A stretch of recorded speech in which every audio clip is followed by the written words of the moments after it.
Well, like all of you, as we headed into 2019, we were just about to go to print with our print guide, and the COVID hit everybody, and so we held back on our press run and just waited to see how everything developed. And as everybody knows by now, we didn't produce our guide in 2020, and we had regrouped and thought, well, maybe 2021, and we were into the same situation. So at that time, we went to our friends at Destination Ontario and we pitched them for an idea to make our printed guide into a digital transformation and transform it. And so we went to our friends at Rowena Media, who had been working helping us sell advertising in our guide, and we challenged them to take our website and our guide and make it a really dynamic digital transformation. And we're really happy to share with you today and in the coming weeks what this guide is going to look like, how it operates. And we're happy today to have Brandy and Rowe from Rowena here today. Brandy, if you can introduce you and Rowe, I'm going to throw it over to you, and we look forward to hearing what you have to say. Thanks so much, Dave. I'm really appreciative of everybody's time today, and I couldn't be more excited for Rowe and I to join everybody in today's presentation. Today, both Rowe and myself are representing Ownera. We are the co-founders of Ownera Group Inc., which is the entity that handles Ownera Media, which is publishing, marketing firm, full service, advertising, etc. As Dave mentioned, we've had the pleasure of working with Dave and his entire team for a few years now. And a little bit about us and our, I'll call it a partnership with FEO. I think everybody on today's call and throughout the conference is 100% aware of how strong FEO is in serving the industry. More than 30 years under their belt as an organization and association, there is an extremely powerful presence in adding value to consumers, event goers alike, as well as membership and supplier memberships. Together, FEO and Ownera, Rowe and our team, we've come together to strategically enhance the digital presence of what FEO has to offer from a consumer standpoint, but also from a member standpoint. So we're really, really excited to share that with you today.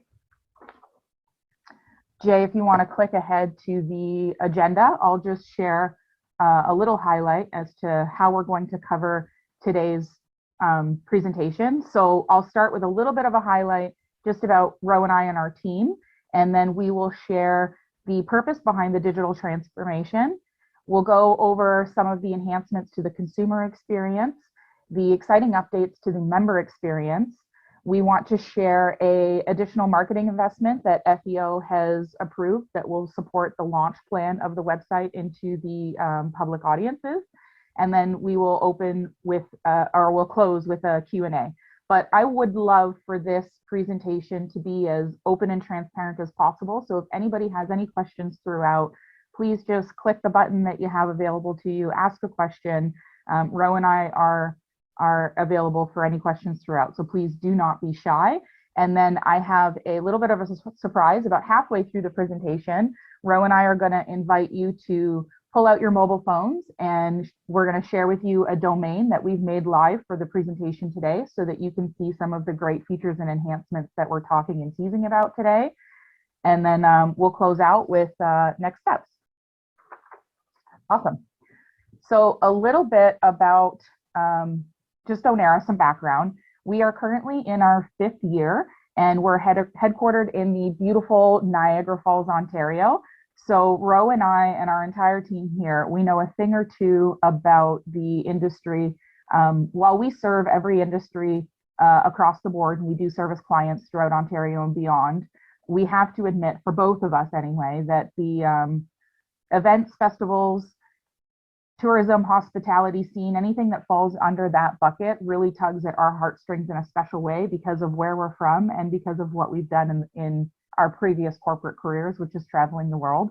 And Niagara and Ontario has so much to offer that it's just really exciting to be able to showcase that to residents, visitors, domestic travelers, international travelers, etc. So that's kind of how we got our start. We have a current roster of 21 people that are all experts in their specific area of skill set, whether it's from technology and web development, database development, marketing and brand outlining, digital campaign marketing and campaign managers. We are blessed to work with some extremely talented people, and many of those have helped with this project as well. As I mentioned, we're a full service marketing firm with a technology division, and we do support primarily and predominantly clients that are in the municipality sector, economic development offices, with a heavy presence in Niagara, but also in Ontario. We've done some great work with Sarnia. We love our relationships with BIAs, DMOs, and associations. And then, of course, we do a lot of work with individual Chamber of Commerce organizations as well. So from a technology stack, I just want to highlight really quickly, because I think that when we're talking about why a digital transformation, the past 2 years has taught us all so very much. But one of the absolute critical lessons for business owners and organizations, regardless of size, is how important it is to have a put together digital presence designed to connect with your ideal audience.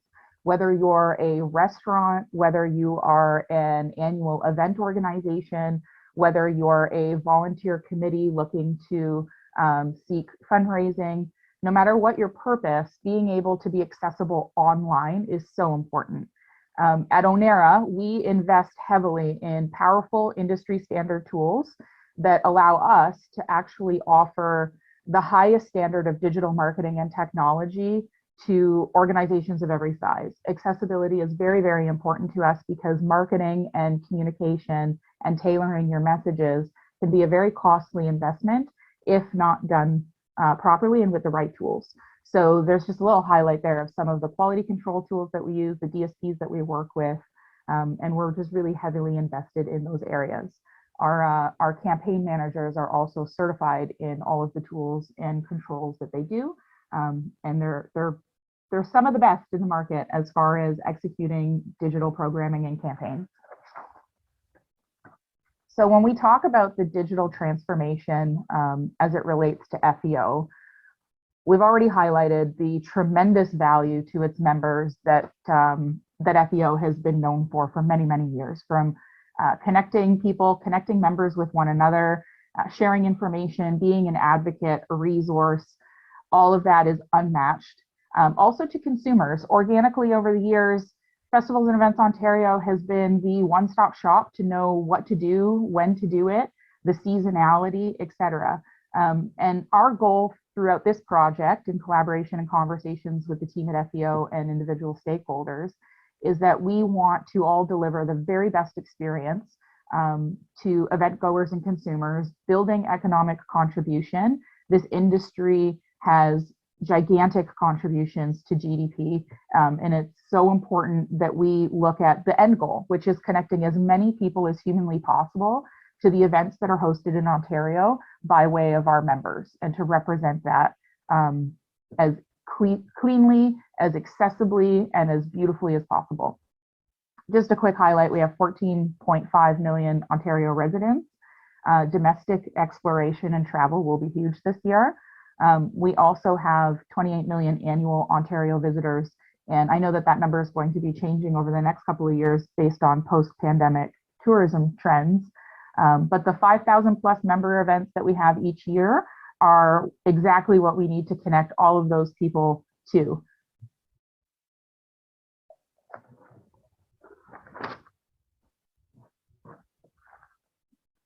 So when we highlight our product review, what we did and what FEO has been excellent at doing is always collecting feedback from its members and its stakeholders, and also from people using and interacting with the websites and the materials that are produced on a regular basis.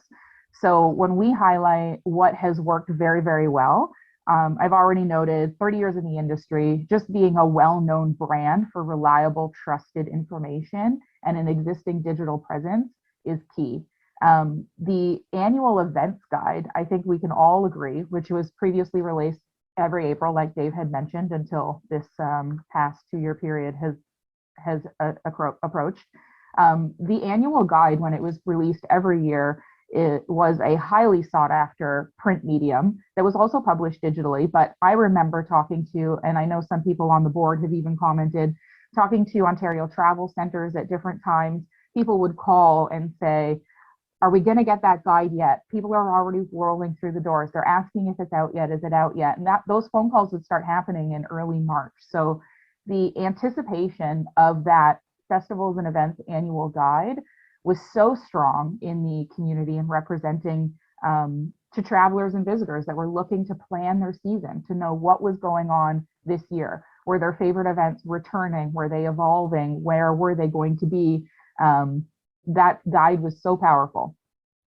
That power is still very, very present even after the pandemic, because we're still all getting those same phone calls about what's happening this year, who's leading events, where is our guide? And that only solidified that the work that we've been doing for the last couple of months in reinventing this digital presence to be able to fill that void is so necessary. The strong industry presence that was already existing online has been folded into this new digital guide that we're about to roll out. And we are so excited to see that expand and grow with some of the enhancements that have been made.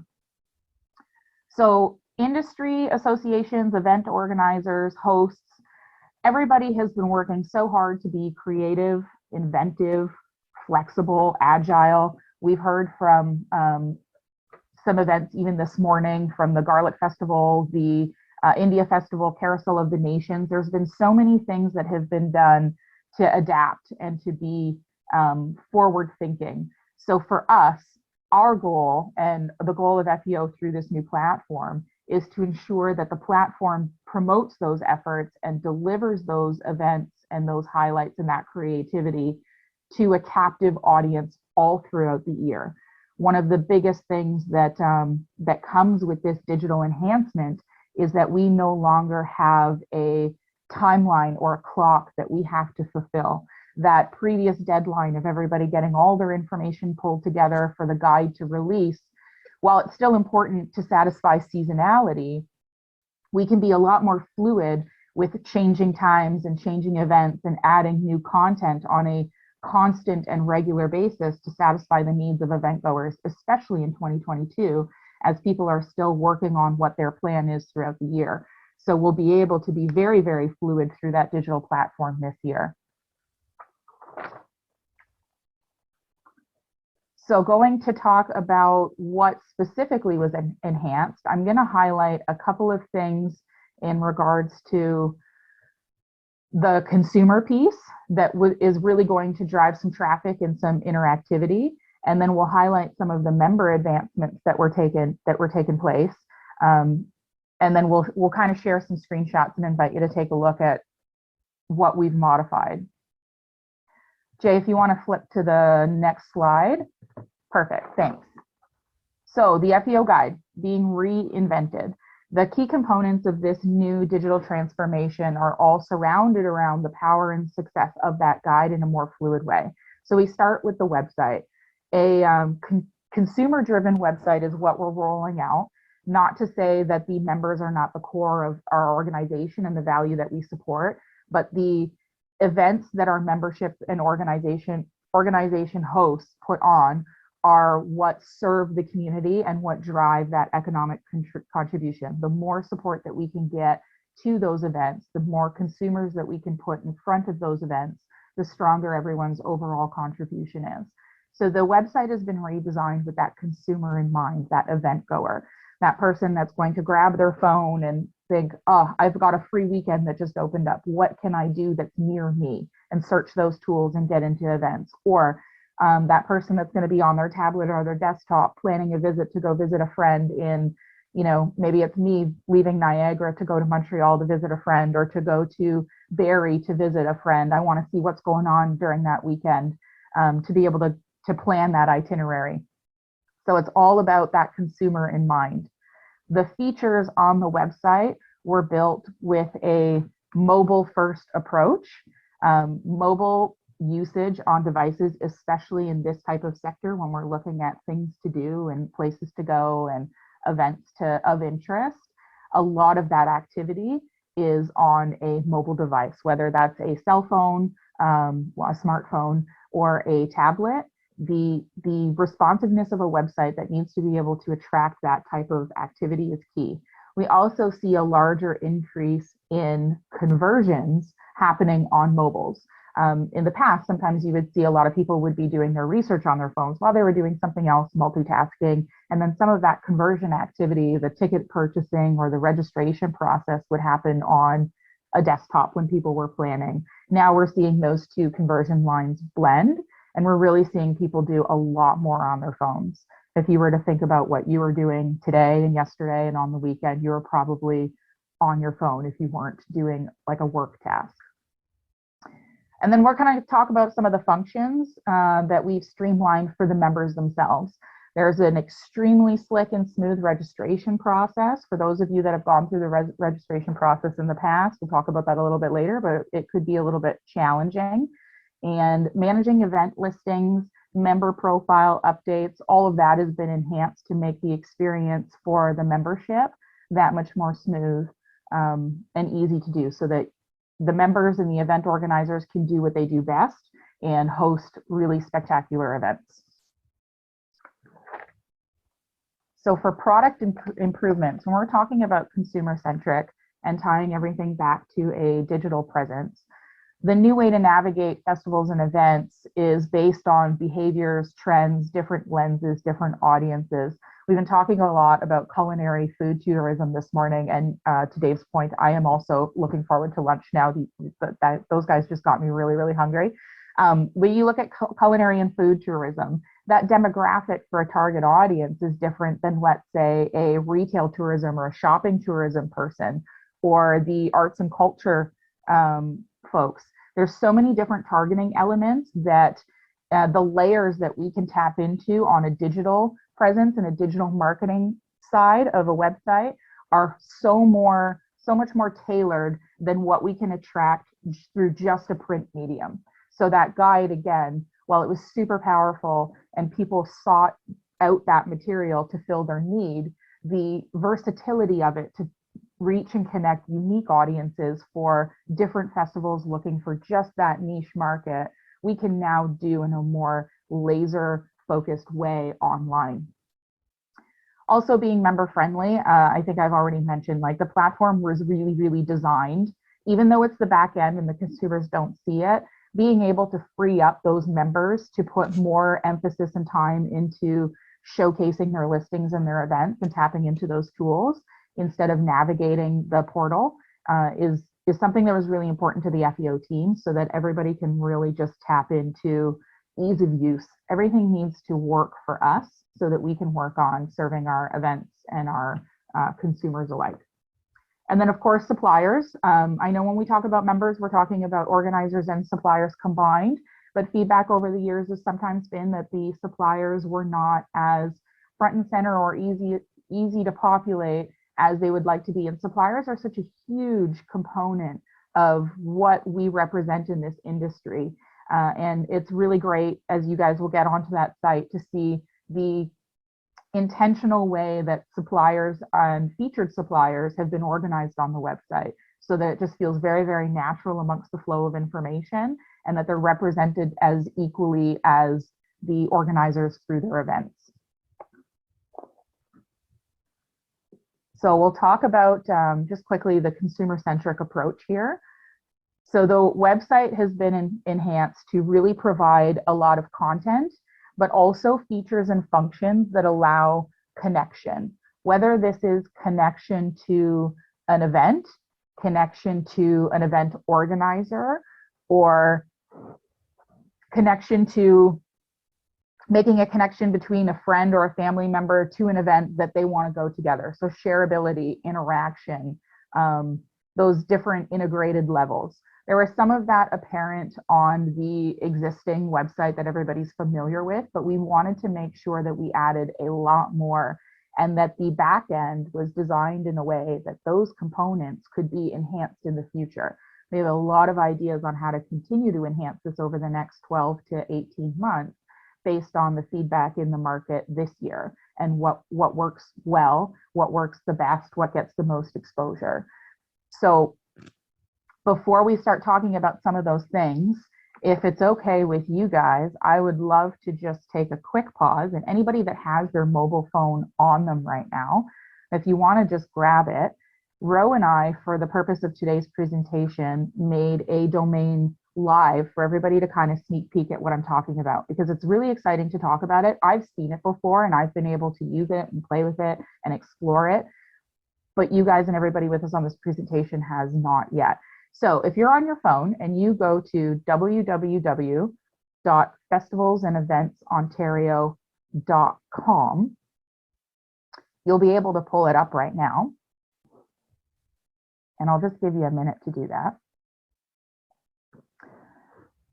What I want everybody to be able to see and experience is the beautiful way that screen opens up and brings some featured events. Right now we have some featured events that are placed on here that are coming up very, very timely in Ontario, with Maple Weekend, and of course our Canadian Pet Expo that comes up in, I think, just 2 weeks. And if you just scroll through a little bit, you'll see these beautiful tiles. You can side scroll left or right. You can scroll down and coordinate through or look through different specific event types like theaters and musicals or exhibits and fairs. And you'll see some supplier references. So if you just move around there, you'll get a really good sneak peek about some of that stuff that's been enhanced. So Jay, if we want to click to the next slide where everybody pokes around, I'm going to talk a little bit about the enhanced event listings. So when you click on an event, traditionally what you would pull up is a nice page that gave a little bit of a highlight about the event. You had a small banner that you could put in that give a little bit of branding opportunity, and then you'd have the core details of the event. So you'd be able to know who to contact, you'd be able to go to the website of the event, you'd be able to share it on social media, but that window, while it had all the critical information that it needed, it wasn't really maximized use of space to showcase the assets of the event, especially when you look at expos, things that have more than one capacity. Maybe you got some food vendors, maybe you have some craft vendors, maybe you have an on-site show or music. You have all those components. You can't really capture that in one little banner. So you can see a little bit sneak peek on the screen here in the presentation, but if you are on your phone and you click on an event, what you'll also see is this wide open gallery that allows our members to add both images and video and tag them as such, so that they scroll through and people can go in and click on things that are of interest of them and see those images represented really, really well. And Jay, if you want to just click to the next slide, we've highlighted some of the unique differences between the two. So currently, you have your event date and location, event description, event website, event calendar, and share event on social options. Now you have all of those same great features, but you also have the ability to tell a friend. So there's a button on there that it's a button that just says tell a friend. You can put in their email contact information and it'll share it with them so that they can register for the event right away. You can make plans to go on a date together, and you can just share it out to whoever you want. There's also a quick print option, which is feedback from people that really like to just print off a piece of paper if they're going somewhere. They want to know their directions and where it's located on the map and some of those kinds of things. They print off the listing. It shows the key details that they need, that pop it in their bag. And then if they have any issues with Wi-Fi or data, they still have all the event information so that they can get to where they're going. There's also already mentioned some really great branding opportunities. Your logo can be uploaded easily. If your logo changes or you want to update that, when we talk a little bit about the member side, that can be done super cleanly and easily. You can even keep multiple logos, but have ones not published based on what you're working on and what you want to promote. And the event gallery, being able to use that, I think, is going to make a tremendous difference when people are getting excited about what to attend, to see all of the events or all of the images from past events and see the interaction. It really just, that's what gets me excited when I'm going and researching an event and what I want to go and do. The ability to add video clips. So if you have a short promo or you have a video of, the you had like a carnival or a fair or something, you want to show some of the excitement there, you can upload that as well. And then there's a really nice visual map of the location so that people have a reference point as to where within an area that venue is located, which is really, really helpful. You can also activate a book now button so you still have your references to your website, but you can also add a link that can take you right to a ticketing portal. Let's get as much conversion as possible out there, whether that's a registration page, if your event is free. And if there is no ticketing option or registration option, that's no problem at all. It'll just take the user to the website, but it's a really great opportunity to drive any additional conversions. It can also be updated to include a virtual link if needed, if there is a virtual presentation or something like for today. Then, of course, there's also the ability to send direct messages to the organizers. There's just a button that you can go in, send a message, and that will go directly to the organizer of the event based on how the member has set that communication up. And then just before we start talking a little bit about the mobile design again, I want to highlight, I know that there's still the option for, I'm going to cover a lot of the really enhanced features available to members that post their events and their listings. There is still an opportunity for non-members to post their event, but it will only be populated in the primary directory that is a text-only directory of listings. So that traditional full listing of all events is still accessible on the website, but non-members will not get photo gallery profiles and things like this accessible. So our members and their events will always be front and center at all times. So just a quick highlight in regards to all the chatter around the mobile friendly design, because when I say that we designed this portal, which is a consumer facing portal, a member facing portal, and a database for the FEO administrative team to manage that all, when we design it mobile first, I just want to clarify why we're working towards that, because, and there's just a little note here, Canada has an active internet users number of 36.89 million. This is 94% of the population of Canada. 31.9 million are mobile internet users. It's 85%. So people are doing almost everything today on a mobile device. And if anyone on today's presentation has been on a website before and not been able to quickly find what they were looking for, you just go to another website. Patience and time is thin these days. So we really wanted to make sure that we never lost any audience because of a lack of mobile friendliness. So when designing the mobile friendly, we took two really key components in mind. And Jay, you can just flip over to the next slide. So responsive menus and pages, when you're designing and laying out, you want to make sure that everything is laid out in a way that is going to make sense on a really small screen and not just one screen of one size. People have devices of all sizes today, hence the responsive scalability of that design. If you don't design your website with that in mind, what you end up with is just a miniature version. If anybody's been on a website where you've had to like zoom in to read, or you can't find a phone number and it's really, really small, or you have to turn it to see it, all those things are really detractors in looking for information. So we strip all that and we do a really responsive mobile design. So if you're on like an iPhone 8 like me, or you like to read things like this, everything looks beautiful and stunning. Or if you are like Rowe, who has a fancy brand new iPhone, her screen's a little bit bigger, it shows a little bit brighter and differently, but it all fits on her screen, whichever way she tilts hers or whichever way I tilt mine. We also have completely optimized the navigation and display functions, because traditional design is, you know, mouse clicking and navigating, but we all have fingers and swiping and tapping and moving around quickly on a really small screen. So all those things have to be taken into consideration.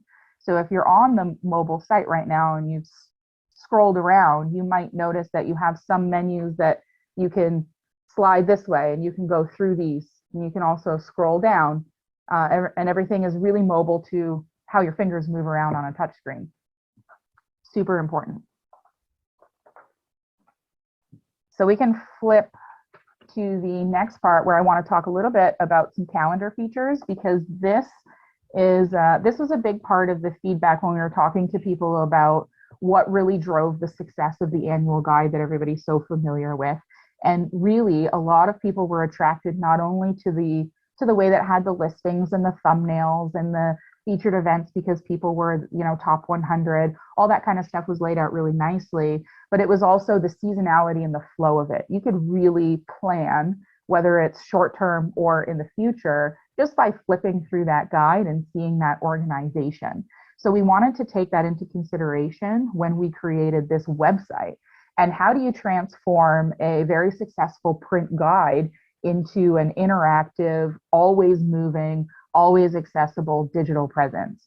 And what we did is we integrated what we call the calendar features tab. So if you're on that website, the top toolbar, which is really clean and easy for navigation, there's a calendar features button. And what that does is it will open up to a new page that is driven based on the calendar. You'll see some nice, beautiful tiles there that are organized by month. So you get January through December. And what those tiles do is when they pop those open, and they offer beautiful, stunning branded content opportunities. So we have our members that can go in and create customized content during their seasonality.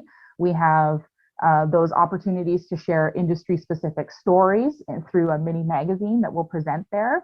But we also have all of the events relevant to that time in the calendar that will collect beneath that, in addition to the listings. So you still get that ability to say, oh my, I'm going to be in Ottawa in August. What's going on in August? Calendar features, August. The premier August festival might be highlighted in that beautiful guide. I can dig in, I can do some reading. There might be a featured supplier for that month that's helping several events. And then I can see all the different events by category that's happening at that time, and really dive into what I want to do in August in Ottawa. All those same things that you can dive and search for will always be accessible manually through the primary search bar. You can always take a look at what's going on in the future, or what's going on in a specific area or a specific region. If you're a DMO and you're looking to know exactly what's going on at a regional level, kind of broken out that way, you can always splice your searches based on what your specific interest is. But this calendar feature is really going to grow and evolve with the membership to replace some of that seasonality and that beauty of organization being laid out that way.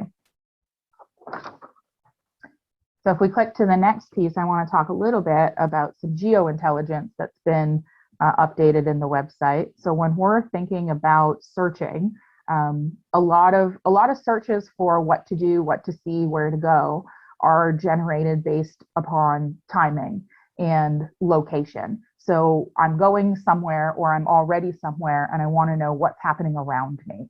So we have integrated an events nearby feature, which will always provide a 50-kilometer radius of your current IP address and those events that are happening in order of time calendar sequence. So it'll give you a lasered search that's relevant to you based on where you are right now. So if your IP is connected to a hotel because you visited somewhere different and you want to laser in on what's around you there, that will work. If you're at home and you're taking a look at what to do on the weekend or in a month from now, that will work to your geo area there. And as mentioned before, if you want to plan and you want to look at things that are not necessarily within 50 kilometers of you at that time, you can always use the search bar to laser in on specific things. So it's not a limitation, but it is a feature. Most of the people that are looking to search nearby them are looking for current events and such. So we're really excited about that feature to be rolled out.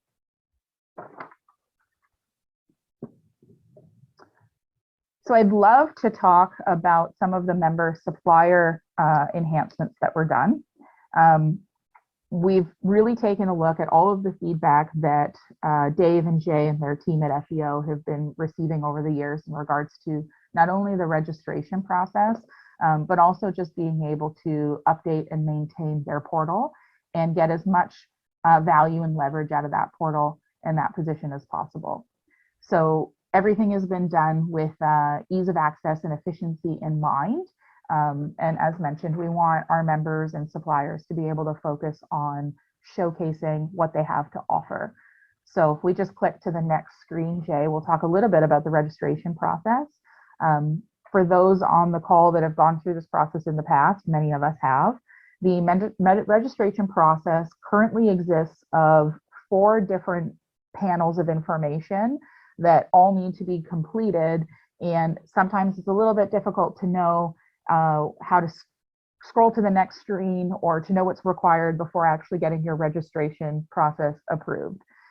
What we've been able to do now is streamline all of that information to the core critical information that's needed to create your profile, so that, and it all fits on just one nice, easy to use screen. So you go in, you put in your information, you go through, connect to the Ticket Pro payment portal for your membership, and then within less than 48 hours, your membership is approved. You're provided your login and your password to the site, and you can get in there and add all of your listings and your events and customize your profile with your logos and things, and you're up and running in no time. No pain, no stress, streamlined. Jay is very, very excited about the registration process. So here's just a quick little highlight of what it looks like right now on the right. On the left is just one of those 4 screens that everybody's used to seeing. And this entire screen on the right, that's it from beginning to end. That's what you've got to do. Just fill out who you are, your level, your tier, and you're off to the races. So if we flip into the member directory, I'm really excited to talk about how the intuitive directory listings are organized, again, with the consumer in mind. When we're visiting a website, especially in the events industry, we are often looking for events to explore, or we're looking for suppliers to help us with our event, resources. So within the directory, we have both of those options to filter out within that same portal. And you can really go in and seek out exactly what you're looking for. For the members themselves, when you go through and you see all of the hosts and the organizers and you click on some, it'll pop open a window that actually gives you the opportunity to have your organizer profile or your member profile. It doesn't list what kind of member you are. All that information is private behind the scenes, but it does say, like, this is like the CNE as a host, for example. The CNE does a number of different events throughout the year, but this is an opportunity for the CNE to talk about just the CNE as a venue or an org host, and be able to click through that information. So members are no longer defined by their individual event listings. They also have that opportunity and profile to build upon. And the same with the suppliers. So the suppliers have the exact same. They have their portal with their gallery. You can click on a supplier and see some more information about what they offer, and then get in contact with that supplier in a really easy way. So we talk about some additional features and updates.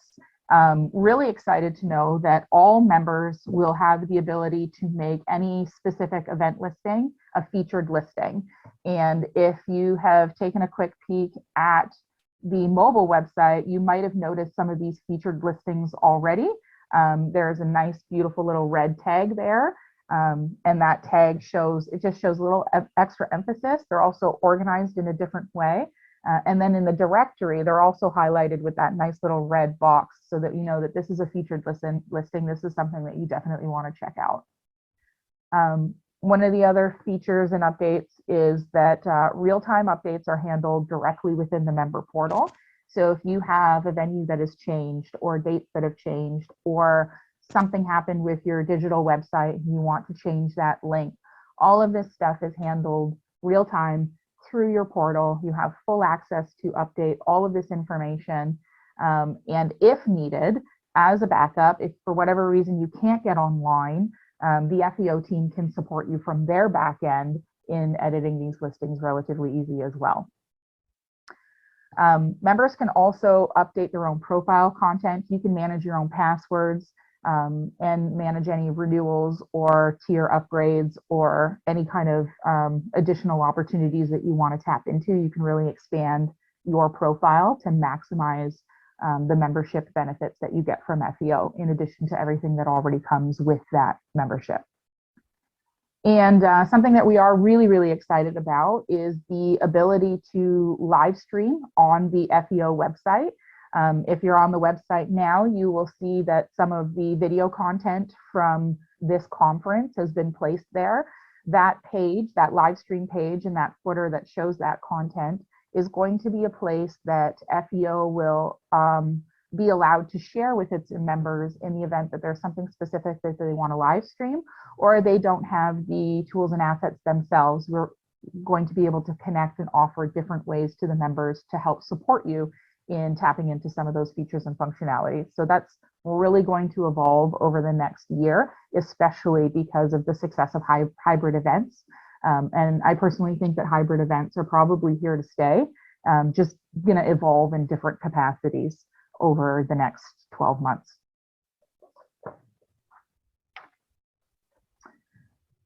So in addition to listings, the suppliers will remain top of mind. We've got some really specific placement for suppliers to pop up and be integrated within the events listing. When you're online, you'll see the categories for food and beverage and events all structured, and then on the right you'll see the opportunity for suppliers to kind of pop in there, whether it's, you know, a tent supplier or a caterer company or, you know, PAL Insurance. That stuff will always be on every screen and every page. There will be presence of our supplier members intentionally in that design. And then again, I already mentioned, when you go to the supplier listing, there's a little bit more of a portfolio there for them to add their gallery of their services, their products, whatever it is that they offer. So that's really customized, and then directly linking out to their website so that they can get contacted. So when we are prepared to launch this site, the FEO team and Dave and Jay specifically are very, very interested in taking all of the positive benefits that the existing website and the website traffic over the years has generated. For those of you that have done advertising through the FEO channels before, you know that there's very, very strong banner rate views. There's really strong, constant weekly presence with traffic going to the site. How do we take that and how do we make it better? How do we expand upon all of those organic strong points and get more traffic that's targeted to the specific niche markets of our members and their events? So we are going to be deploying a $15,000 digital marketing campaign strategy on behalf of FEO that will focus on delivering those key components through 3 specific campaign and product segments.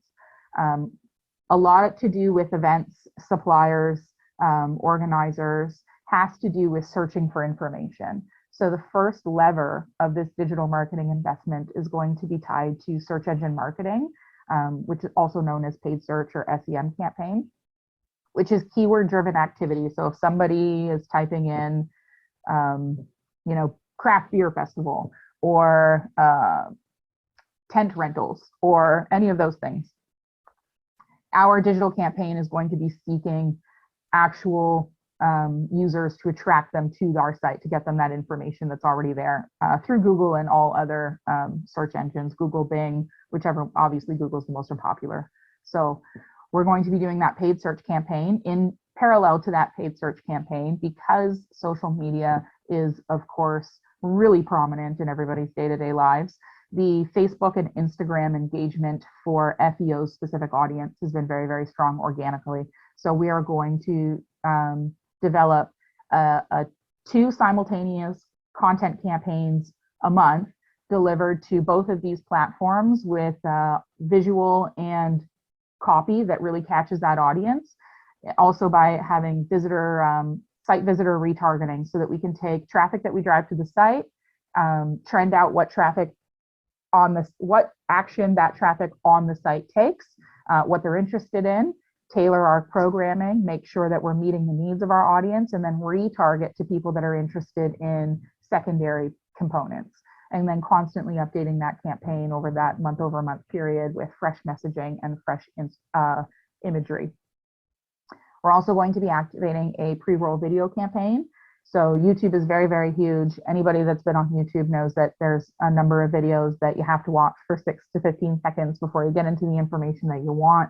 We have very tailored targeting elements that we can tap into on YouTube. It's an exceptionally powerful tool to attract people to what we want for the events industry, for festivals, vibrant colors, energy, music, and we'll be working with the FEO team to do some short video clips that we cast on YouTube as part of that segment of the campaign.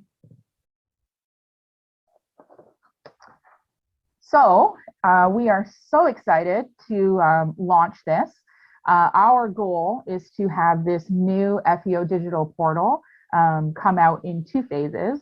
Number one, our member intake is the most important because everything that fuels the success of this site is based on our member suppliers and the events that fuel the consumer community. So step one is to get all of our members into this platform in the back end and to be able to have their events listed and posted on this site. The second phase of that is launching it to the consumer, which will be a soft launch while we test parameters and get things out organically.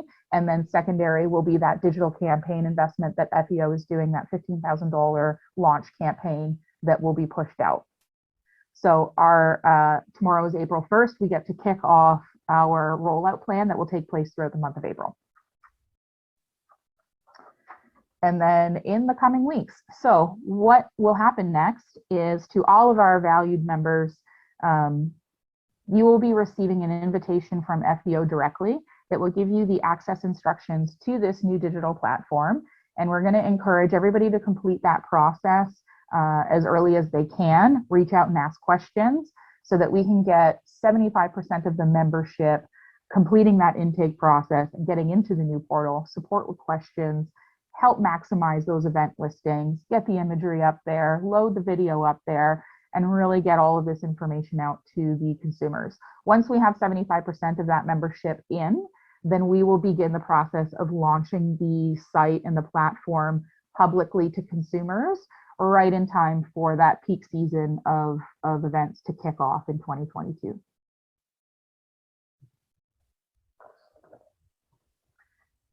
I want to thank everybody for letting me share these updates on behalf of myself and Rowe. And I do want to open up for questions before we finish up if anybody does have some. And if I could just take a second to also put my contact information in the chat room for everybody, because I'm happy to help as we roll this out. I know Dave and Jay and Debbie and Pinky and everybody at the FEO team are on deck to support their members through this intake, but I am also readily available to support with any questions as we roll this out as well. So I will leave my cell phone and my email address for everybody to contact me. Thank you so much, Dave. Thanks, Brandy. Great presentation. You know, we're all very excited. It's been a really busy month. It's been a busy year as we've gone through this process of developing this. And we really want to thank our friends at Destination Ontario, because without their support, we couldn't do this. You know, we looked at our site and our guide, and, you know, the conundrum we were in the last couple of years, and we really realized we weren't utilizing that front portal the way we should have been. So that's what that campaign going to get, and that's going to be an ongoing thing that will develop and grow over the years. So, you know, we really look forward to getting that information, number one, into our site, and number two, out to the public, and getting more and more people going there to get their information. In the coming weeks, you know, in the next 2 weeks, we hope to get to that 75% goal.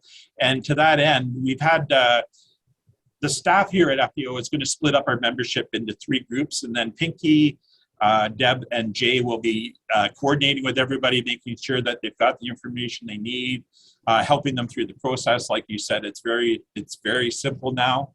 The processes are there, and we look forward to getting it out. And you know, our minds, both at your team and our team here, are already thinking about improvements to a site we haven't really officially launched yet. So it's a work in motion, and you know, if you see something that's not there that would benefit your festival or your event, you know, let us know, because we're happy to incorporate it in version 2 and the improvements we make throughout the years. So Brandy and Rowe and your team, we're very excited and thankful for everything you've done for that. And you know, does anybody have any questions or about the new site, or how to engage with it? I see Jay has Brandy's address in there. Of course, you're always welcome to contact us. We'll get you in touch with Brandy and your team as well. And they will be reaching out for advertising opportunities. This isn't, think of it not as additional spend on your part. This is money that you used to invest into our printed guide that can be much more beneficial. And I think our reach will extend a lot further with what we're doing. As everybody had a chance to have a sneak preview on their phones, we've worked with members and everybody throughout the process to make sure we're hitting on what the needs are. And we're really excited about it, Brandy. Thank you. Us too. It's been a pleasure working on it with you guys. We can't wait to get it out. Well, as I see no questions in our chat and in our Q&A, that always signifies a great presentation. You've hit on everything, and we're so excited to see it launch. Thanks, Brandy and Rowe. Well, that brings to a conclusion our online virtual conference for this year. It's been a very busy month, lots of great topics. I want a big shout out and thanks to all of our team here at FEO, Brandy, Rowe, Jay, Deb, and Pinky. I'm including you guys as part of our team. Thank you for everything you've done. Thank you to our conference committee and chairs. Without all of your work and support, we couldn't do what we do. To all of our speakers and presenters who have been a part of our conference for the month, thank you very much. A lot of great content that, number one, is going to live on our site. So if you missed something, you don't have to wait for 6 months to see them. They're on our site now, thanks to the government and allowing us to make this a free component for everybody. And just want to tease some of our, we're not going to end there. We've got the website launching. We're going to continue our Tuesday talks. This Tuesday, we're actually launching our Festivals Helping Festivals. Deb Mann and Marnie Lapierre are going to be hosting this, and it's an open forum and discussion. And for anybody that saw the municipalities section, it's going to operate very much like that. It'll happen the first Tuesday of every month. And Deb has got some links available, and we're looking forward to a really engaged conversation with Festivals Helping Festivals. Of course, we're going to continue with Kyle and his supplier showcases the third Tuesday of every month, and in between there, Deb will fill it out with some other guests that will help us through our interesting road that lays ahead with everything festivals and events. So with that in mind, we thank everybody for joining us. We thank everybody who was a part of putting this together. And of course, we want to finally thank all of our sponsors who made this happen. We wouldn't be able to do this without your support. The Province of Ontario, the Ministry of Heritage, Sport, Tourism and Cultural Industries, Destination Ontario, SmartServe, OLG, and Ticket Pro. Without your support, all of this would not be possible.